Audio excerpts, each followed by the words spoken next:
Welcome back to the next level at PAX East 2014. I'm Chase Straight from Ubisoft San Francisco, and I am here with my good friend Thom Clancy. How you doing, Tom? I'm doing very well. How about you, Chase? I'm doing fantastic. This is your first PAX, right? Yeah, this is my first PAX ever. So hi, everybody, and thank you for supporting us and everybody. And I hope you're all having a great time and playing great games and just having fun. That's awesome. We're happy to have you here. We had you here on the stream yesterday.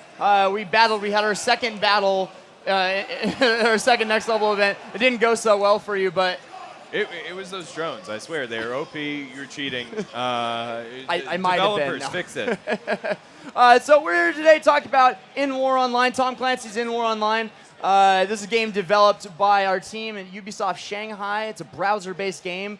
You can register for the closed beta right now at endwaronline.com.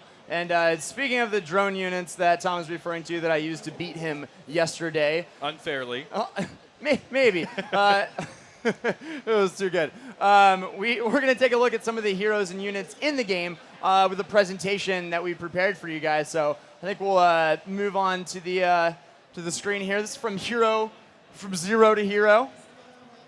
And just kind of an overview of the EndWar Online units. This is a new evolution in the history of the EndWar franchise. The game has a little bit of some Cold War classics. EndWar is set in post-destruction of the world. It's pretty much only militaries left, so they have to be very resourceful. So you might see a lot of old Cold War favorites. But then you also get a lot of new advanced weaponry, and especially in the 10 years between the original EndWar and EndWar Online, there's been a lot of research and new things. Yeah, like those drones. Yeah, like those drones. But first, we are going to take a look at the Enforcer Corps. This is the European faction of the game. They're not known for strength. They're known for the wit and having less than lethal weaponry, a lot of crowd control, kind of frustrating to play against. See our first hero here. This is Captain Marcus Eiche, and he is equipped with the Tiger 1A4 tank. It's an upgraded version of the EndWar tank. It has improved active shielding technology. It's kind of a little bit of a beast. What do you think, Tom? I personally enjoyed it when I was using it. It was helping me push the top lane against you yesterday, but sadly you decided to go bottom lane with a bunch of drones. Well, so we're going to show you how we use it to push top lane. We're going to take a video here. So each one of these units has a special ability. There's kind of like a rock, paper, scissors combat to the game. You'll see this tank comes out and the helicopters are easily going to destroy it with just a few shots, doing almost no damage to the helicopter. But we're going to bring out the tank now, and he's going to deploy a shield, which shields it from the helicopter, giving enough time to drop an artillery unit and clear that out of the way. So that's kind of an example that we see of sort of that CC ability. Yeah, it's being able to just push a unit like that without having to worry about them being taken out by their counter. It's good to have that, so that way you can then continue pushing on and then hopefully pave the way for your infantry to take a node and then just up your power in general. Absolutely. So now we're going to look at one of those artillery. This is Captain, there we go, Jorge Darcy. He has the AMZ-30 Wolverine. We're going to take a look at one of these using the suppression missiles. This is its special ability. So the suppression fire is going to allow it to lower all enemy parameters and silence them, blocking use of their abilities. So obviously that's something that you're going to want to use, right? Well, I mean, that's just mean. Well, yeah, that's what's so frustrating about it. When you go up to these things, you think that your abilities are going to steamroll them, and then they just drop it out and drop some pain on you. Well, I mean, as I said yesterday, it's not about fairness; it's about winning. Yeah, absolutely. And well, that's a winning tactic. All right, so we're going to move into another unit here. This is Captain Michael Stoss with the Eagle Fly 2. What do you know about the Eagle Flies, buddy? I know that I should have used them yesterday. So Europe has the most advanced drones in the game. They're terrible because they pretty much just ignore all enemy units and go straight for the base. When you're playing these games, the goal is you're trying to bring them to the enemy base and destroy it, and that's how you win.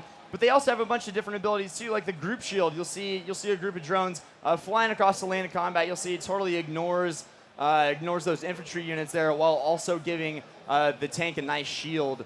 So another example of how the European faction can be a little frustrating when you're going up against them. Yeah, that was one of the things that really threw me off, was that the drones just kind of bypassed everyone else and continued just pushing on towards the next objective. And that's just something I didn't account for, and well, that's why I lost. Absolutely. Well, that's why it's good to have like those anti-aircraft out there. It's like one of the only ways that you can stop them. But yeah, they can definitely be a little pesky. So we've taken a look at the European faction and some of their crowd control, less than lethal abilities. Now we go into just straight lethality. This is the Spetsnaz Guard Brigades. I think we were just discussing how much fun it is to say Spetsnaz.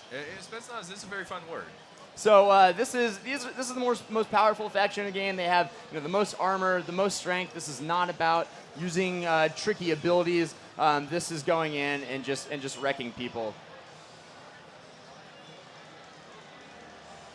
So we're going to take a look at Captain Yuri Titov and look at the M158 Titan. This is a transport helicopter. We didn't see any transport helicopters in the game that we played. No, I thought it would be more fun to just kind of try and destroy you. Absolutely. And then fail. Well, one way to do that with these guys, and this is actually really frustrating to play against, especially like the drones. These guys can take your tank units and then drop them behind. So it's sort of like drone warfare, except with the tanks. You leapfrog over the enemies, essentially. Yeah, exactly. So we'll take a look at that here as the heavy transport helicopters are going to go down the lane of combat. It's going to go right in and boom, drops an entire unit of tanks right in front of the enemy base, and now he's going to have to scramble to put some support up there. Wow, I should have used that yesterday. Well, and that is the nice thing about this is like, there's a bunch of different unit types that you can use, and so it's up to you to decide, what grouping of units and like what your strategy is going to be. Maybe you do a heavy transport strategy, maybe you do a drone strategy. I mean, there's a lot of different ways to win. So now we're going to take a look at some air intercept, and this is something extremely important to have, especially when you have the heavy transport helicopters or the drones coming at you. This is Leonid Turchin with the interceptors, and we're going to take a look at what some of these interceptors do. So this is an air intercept class, and basically this is a trap. So you'll see that little area of effect there. It's going to wait for this heavy transport helicopter to move in, and then all of a sudden, blam, he's out of there. And there goes the tank unit that he was probably bringing with him. Yeah, the air intercept is probably my favorite of the different classes in the game so far, because I like it plays to my personal style, which is more reactionary as opposed to anticipatory. Right. So like as I was taking you out so quickly at the beginning of the match, when you're throwing all of your tanks and your anti-aircraft out there, right. I was just dropping airstrikes like there was no tomorrow. Yeah, totally. And you were all about the trap, and that was a really hard thing with the airstrikes too. It's like you have to time it. Exactly. It's like a skill shot in another like online game. Yeah, and it's hard because you think that you're going down, and then all of a sudden you just drop some bombers, and I was just watching like all of my units get wiped almost immediately. So this is the last unit that we are going to take a look at today from the Spetsnaz Guard Brigades in EndWar Online. This is Boris Sidov. And this is a redesign Tu-160, and instead of nuclear warheads, it carries dangerous napalm bombs. No one likes a napalm bomb. No, nobody does. It's extremely dangerous, and we're going to take a look at it in action here as it goes and attacks. You'll see this little bunker here. It has an infantry unit hiding out in there. He's going to go in and just drop some heavy bombs on there and just totally wreck that entire bunker. So and open up that uplink for your infantry unit to come in and take that out. So that must be pretty painful for those guys hanging out in there. That's one thing I noticed when I was playing against people during the tech alpha is a lot of people didn't realize how powerful those uplink nodes really are. And right. The ability to get more special abilities out with your units is just, it can really turn the tide of a battle very quickly. Yeah, and so, it's important to kind of get out there and capture those early on in the game instead of just trying to think about, how do I counter this next unit or whatever. You want to get those infantry units out there. Yeah, exactly.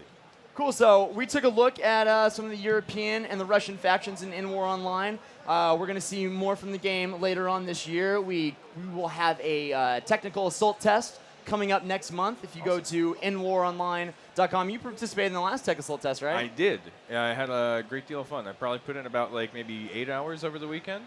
So I wish I could have put in more, but I have other stuff I have to do as well. Well, we're going to be putting a lot more time in the game go to endwaronline.com, sign up for the beta. You'll be one of the very first to play. You know, we care a lot about our community, and we want to hear feedback and how we can change the game. And I'm really happy to have you be a part of it. And thanks for being here, Thom. Thank you very much for having me, Chase. It's been a pleasure. We'll see you at the next show, and thank you, everyone. Thank you.